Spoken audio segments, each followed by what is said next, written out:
This is going to be a little test and unboxing of Poundland's new 35mm film. Comes in this Power Geek branded box. It comes from Poundland, but it actually costs £2. And it only has, if you can see it there, 10 exposures. It's not a 36 roll, it's a 10 shot roll. ISO 200 box speed. But let's take a look. Some people saying online that there aren't really any manufacturers that make film in rolls of 10. So they could have bought, some forums are saying they could have bought this in disposable cameras like a bulk lot and then bulk loaded this film cheap. It comes in the Power Geek branded cassette. 10 exposure, C41 process. This is a colour film. Yeah, it's kind of a weird construction. It looks like it's been kind of clipped together. This looks like a kind of reloadable cassette kind of thing. Yeah, it'll be interesting for me to develop this, because normally these are metal and I can just kind of get my fingers under here and rip it open, but this is plastic, so I don't know how I'm going to do that. I'll think of that when I've shot it, but that should be an interesting challenge. But yeah, that's Poundland new 35mm. I'm going to be shooting this film in my Minolta X500 with a Minolta 50mm f1.7, and we'll see what kind of results we get. But yeah, that'll be interesting. For £2, the new Power Geek branded Poundland film. Okay, so it's been a couple of days since I filmed the first video. I've now shot that roll of Poundland film, and it's in here. And I'm now going to develop it. So first we've just got some water. Been heated to 30 degrees Celsius. I'm just going to put that in there. Oh, just hit the camera there. And start a timer for 5 minutes.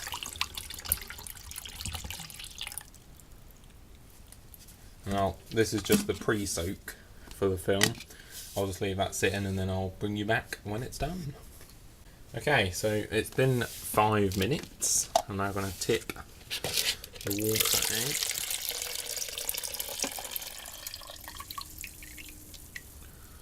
Put that over here. And then we're going to grab the developer. That's heated to 30 degrees. That is part of the function of the pre-wash, is to heat the drum and the film up to temperature, so it doesn't drop when you put the developer in. So that's now in. I'm just going to set my stopwatch. So I've now got to leave that in for 8 minutes. Agitating for 5 seconds every minute. So I'll be back in 8 minutes.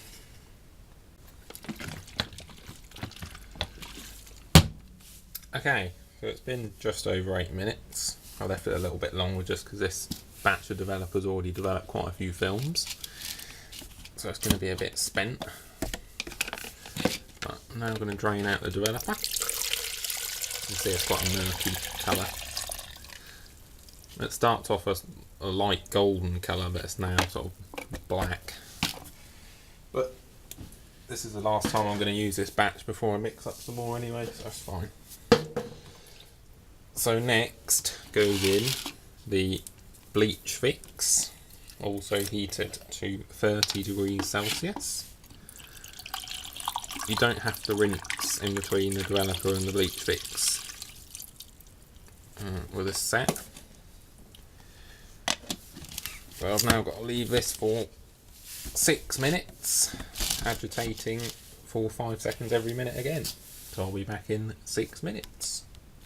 Okay, so it's been about 6 minutes. Just leave it a few more seconds. And then I'm going to go and wash it off in the sink. This is horrible, this stuff. It stains absolutely everything. I made a bit of a mess. It's like iodine.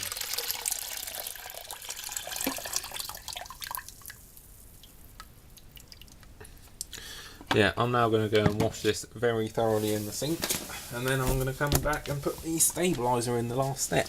Okay, I'll just rinse this very thoroughly for about 5 minutes, so there shouldn't be any traces of the fixer left. I'm now going to put in the last step, which is the stabiliser.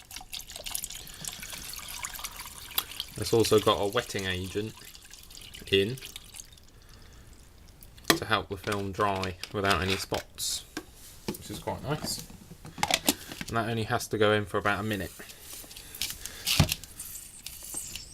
I'll just give it a bit of agitation.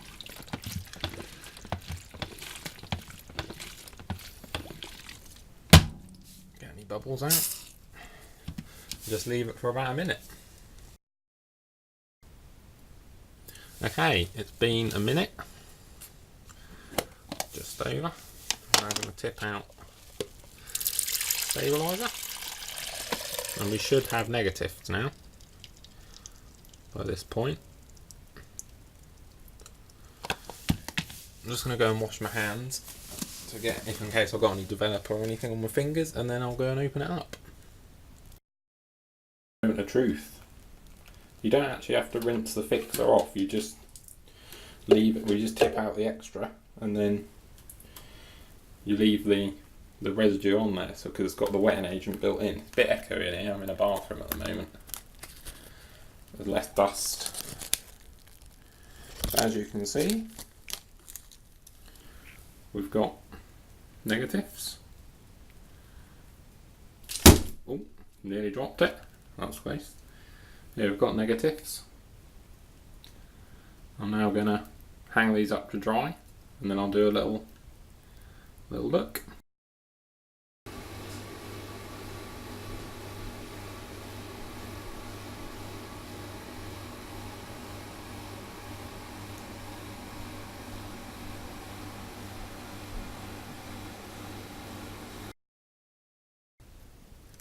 Okay, we've got our film loaded into the carrier.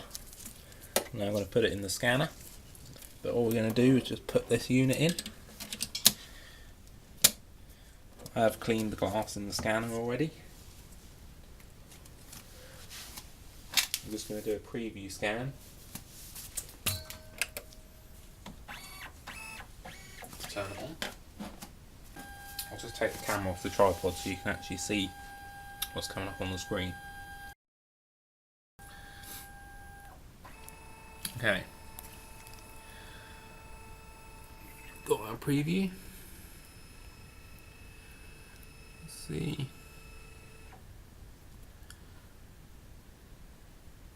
They look pretty good.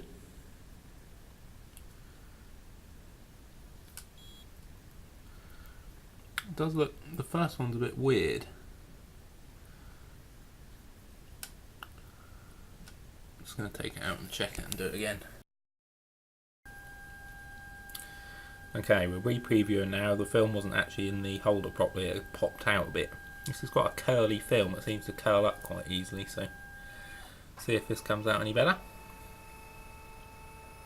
There it is. Perfect. So I'm now going to hit the... Oh, I just accidentally previewed it again. That was helpful. Okay, it's finished previewing for the second time by accident. We're now going to change the DPI to max, which is 4800 for this scanner. And we want unsharp mask, put on low. And hit scan.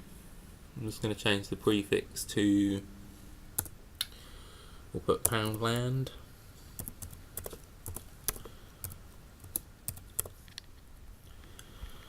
yeah, I'll just send them to the desktop. Start number 1. Okay. Now I'm going to let that scan, it'll take a few minutes. Got a beer on the go. Just let that scan. It's quite hard to get this across on camera, but there's actually like a, oh, you can see it there, kind of a red line through the middle.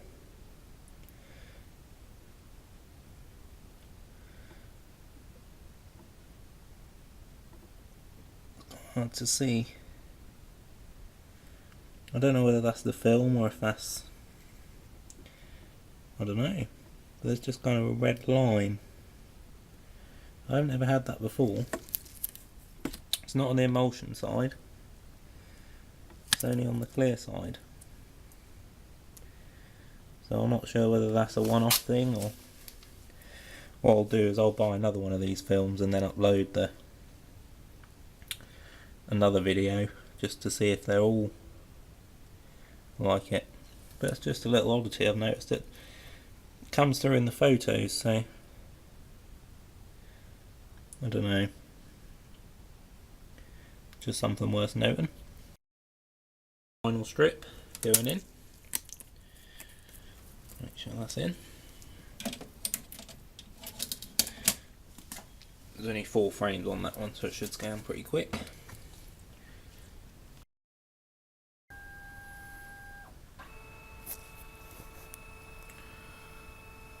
There we go.